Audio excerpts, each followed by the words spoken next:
বেনি মাধব, বেনি মাধব, তোমার বাড়ি যাব। বেনি মাধব, তুমি কি আর আমার কথা ভাবো? বেনি মাধব, মোহনবাসী তমাল তরুমূলে বাজিয়েছিলে, আমি তখন মালতী স্কুলে। ডেস্কে বসে অঙ্ক করি, ছোট্ট ক্লাস ঘর, বাইরে দিদিমণির পাশে দিদিমণির বর। আমি তখন নবম শ্রেণী, আমি তখন শাড়ি। আলাপ হলো বেনি মাধব সুলেখাদের বাড়ি। বেনি মাধব, বেনি মাধব, লেখাপড়াই ভালো, শহর থেকে বেড়াতে এলে আমার রং কালো। তোমায় দেখে এক দৌড়ে পালিয়ে গেছি ঘরে। বেনি মাধব, আমার বাবা দোকানে কাজ করে। কুঞ্জে অলি গুঞ্জে তবু, ফুটেছে মঞ্জরি। সন্ধেবেলা পড়তে বসে অঙ্কে ভুল করি। আমি তখন নবম শ্রেণী, আমি তখন 16।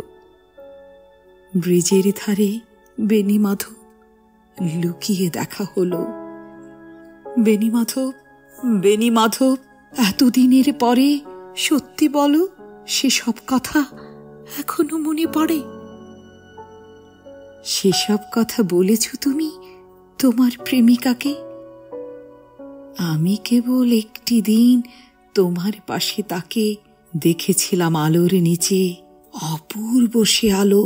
স্বীকার করি, দুজনকেই মানিয়েছিল ভালো।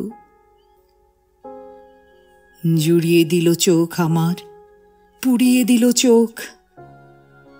বাড়িতে এসে বলেছিলাম ওদের ভালো হোক। রাতে এখন ঘুমাতে যাই একতলার ঘরে, মেঝের উপরে বিছানা পাতা জ্যোৎস্না এসে পড়ে।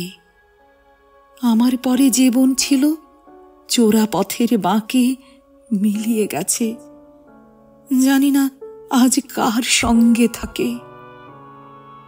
আজ জুটেছে, কাল কি হবে?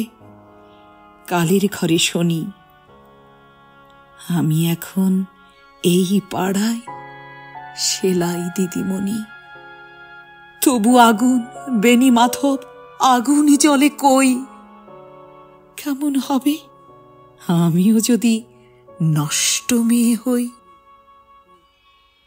আমিও যদি নষ্ট মেয়ে হই।